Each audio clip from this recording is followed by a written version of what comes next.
What's up, cats and kittens? It's Geekdom here, and I'm bringing you another edition of Speakdom101. I wasn't planning on making this a weekly series, and truth be told, it probably won't be. It'll just be whenever I have thoughts that I need to get out, just random thoughts in my head.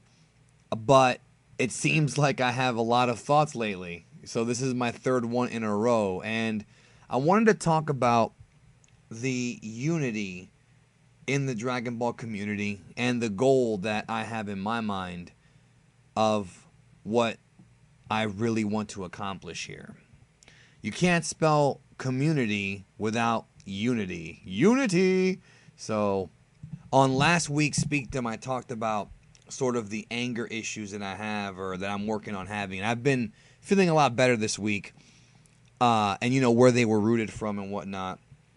And really my cause, you know, what my purpose is, so to speak, is kind of what I want to talk about this time, because I think that people might misunderstand, or maybe they do understand exactly what I'm trying to do. So, and like I've stated many times in the past, at one time in my fandom of Dragon Ball, I was a very jaded and very elitist fan. Now, some folks think that I'm actually still like that, and you know, I'm sure there's a part of me creepy inside that is. I'm not gonna lie about that, but I'm really not. I mean, not anymore. I've met so many amazing people in the past year since actually coming into the community and making my voice heard, and you know, networking with different people who I feel are important to the community.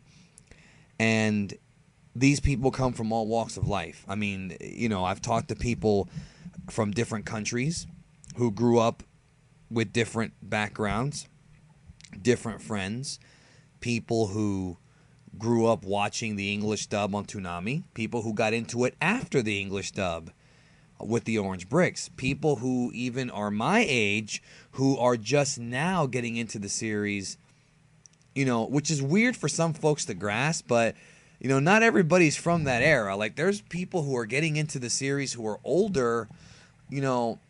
I know a couple guys in their 30s who are getting into Dragon Ball now, in their 30s. I guess they just slept on it for whatever the reason may be, so they always hit me up with questions and things like that, which is fine. I want to help everybody out who has questions, who wants to get in this thing, you know, and we get those all the time. You know, where do I start? What should I watch? What order should I watch it? That's a smart question and a good question, considering how confusing Dragon Ball can be.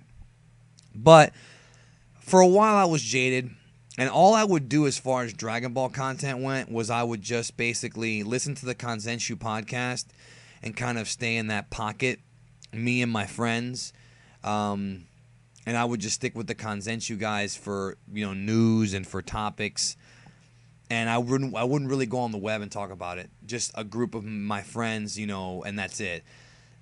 And then every once in a while, you know, I would go to YouTube and I'd see these people like Unreal Entertainment Gaming and Rhyme Style and QAAMAN, people who everybody on YouTube knows now, BLACKENFIST, you know, and I would watch some of their videos occasionally, you know, and it was just kind of hear their opinions. I really started to kind of listen to them a little bit more when the announcement for the Resurrection F movie dropped last year. You know, the worst wish in history or whatever. Because I think everybody had some pretty interesting opinions about that. But, like, I never actually considered becoming a, quote, YouTuber. And I don't even know if I really want to qualify myself or classify myself as that. But I guess that I am. On my Twitter, I say that I am. So I guess that I am now that. But the one thing that I noticed early on is that Dragon Ball is so massively huge. And yet it's also such a niche. Dino Rhymestyle always says that our community only has about 500,000. I think he said 300,000 or 500,000 people. I disagree with him. I think there's a lot more people out there. There's a lot more people. And my goal this year was not only to educate the community on things they may or may not know, but my goal was also, you know, I took it upon myself to kind of bring everybody together. Now, as everybody knows, sometimes when I bring people together, you got to crack a few eggs. And sometimes I go a little too far in cracking some eggs because, you know, my goal is to completely eliminate misinformation and clickbait, and I've come to realize that that's probably never going to happen. There's always going to be some jackass out there that comes along that wants to spread bullshit, and I've kind of got to deal with it, you know? All I can really hope for is that with this quest, this campaign, this crusade that I am on, that I'm leading the charge in, to unite everybody, that everybody in the community, or at least a big chunk of everybody in the community, will be able to differentiate the reality from the fiction, and will be able to understand. And that's one thing that I did pick up on, is that there's these pockets of fans everywhere. You know, the KANZENSHUU community over on their board, that's just one group of fans. There's people who have never even heard of that website, which is really weird to me, but some people have never heard of them. Same thing with, like, you've got the Dragon Ball Insider website, and then Saiyan Island, and, you know, there's different pockets as far as websites go. And then, of course, there's the YouTubers who, you know, there's people out there who watch every YouTuber, and there's some that only stick to one or two guys. You know, I've talked about Goku T23 in the past. Goku T23 has his own set group of fans that will only watch his videos. Same thing with Dino. Same thing with QAAMAN. And that's fine. I respect that. My thing was, I wanted to get everybody together. That's my goal, is to get everybody to know who everybody is. People on KANZENSHUU, on the boards, were saying, oh, I don't watch anybody on YouTube except for Gaffer Tape, which is Mr. Fusion.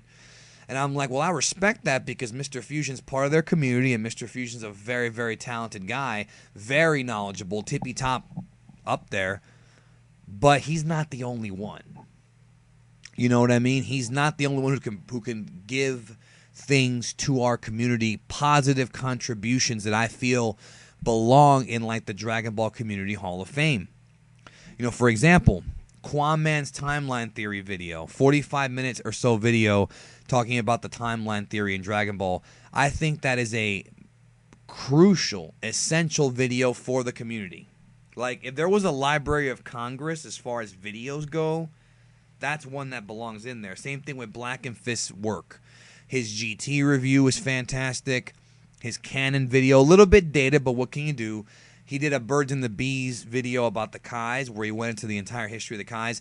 This kind of stuff is stuff that we need to really catalog as being important and as being, you know, like I said, Hall of Fame worthy. And I feel like a lot of the people who don't know about it would enjoy it. So it just surprises me that there's people like on YouTube who have no idea who KANZENSHUU is, people on KANZENSHUU who have no clue about any YouTubers but one of their guys, and then you've got, like, people from the Next Dimension Dragon Ball podcast. They have, I mean, I think at one time they had like 1,000 downloads or 3,000 downloads. How many of those people actually know who Geekdom is or who QAAMAN is? Donovan didn't know. And that's kind of it, that everybody's got these pockets of fans. And we all love Dragon Ball. It doesn't matter. It doesn't matter if you grew up watching the English dub or not, or if you grew up watching the Spanish dub, the French dub, the German dub. I don't care. You know, if you're an English speaker who understands English, I think you should be aware of these people. And you're going to have your favorites. I mean, you go to any YouTuber, people will say, oh, you're my favorite YouTuber, you're the best. They'll say it to me, they'll say it to QAAMAN, they'll say it to BLACKENFIST, they'll say it to Dragon Ball Nation, they'll say it to Dino, and that's good. I would never, ever, you know, you got to have a pretty small penis to sit there and say, oh, well, why aren't I the best? No, everybody has their favorites, and that's the way it should be. But I think that people need to really, you know, come together and fellowship over Dragon Ball in a positive way and have engaging discussions, not ones where we're flaming each other. And I've been guilty of that of myself. And like I said last week, I'm working on it. And I promise you things will get better. I assure you. I know they will, because I'm going to work on it. But that's kind of what I want to do. And even though some people might have a problem with me saying this, this is what I'm going to say. I want the community to be together in one bunch. And part of me wants to kick out the people who I feel don't belong. Now, who the fuck am I? That's the problem. Who are you to freaking kick somebody out? That's a bad mentality to have. And that's the mentality that I've kind of had for a while, is that these clickbaiters and these misinformers don't belong. It's kind of like in the Bible with the Garden of Eden. They should be out of the garden and we should all be in. But That's not the right mentality to have. We should invite everybody in with open arms and try in a diplomatic way to explain to them, listen, man, you putting out information like Dragon Ball Z third movie, revealed or whatever, and then lying about Yamamuro and things like that. Like we could talk to them about the things they're doing wrong, and I've gotten through to some of them. I know I have, and we could all benefit from that. It's not my place to kick somebody out of the community when really all I want to do is unify them. So that's really my goal. Nobody's getting rich off of YouTube. I assure you of that. It's very hard to make a full-time living off of YouTube. How many people who do Dragon Ball videos can make a full-time living off of YouTube? I know these guys now. I've gotten to know them. And out of all the YouTubers that you guys know, only 2, maybe 3 have been able to make a full-time living off of YouTube. I'm not going to say who they are, and don't ask me because I'm not going to tell you. The rest of us have day jobs. YouTube really helped me out because I lost my job in September, and I was able to cash a YouTube check to help pay for my wedding.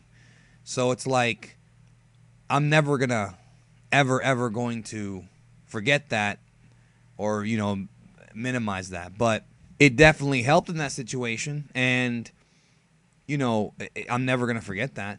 But that's not the point of this video. The point of this video is I want everybody to know the goal here is to unify the community. I want everybody to know who everybody is. I want everybody to listen to the KANZENSHUU podcast when you have time. I want everybody to check out Next Dimension. I want everybody to check out everybody. And like I'm saying, there's too much content. I'm not going to sit here and unrealistically expect you to freaking watch every single video that comes out or listen to every podcast that comes out. But give it a try. You might like it. You might learn something. And if you're a hardcore Dragon Ball fan, you're going to make the time.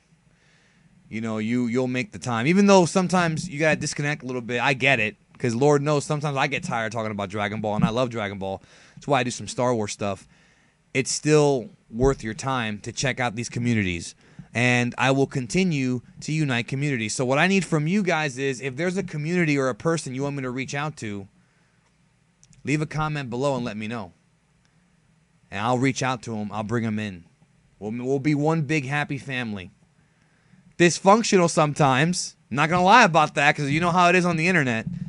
But still, nonetheless, you can't say community without unity. I'll catch you down the road.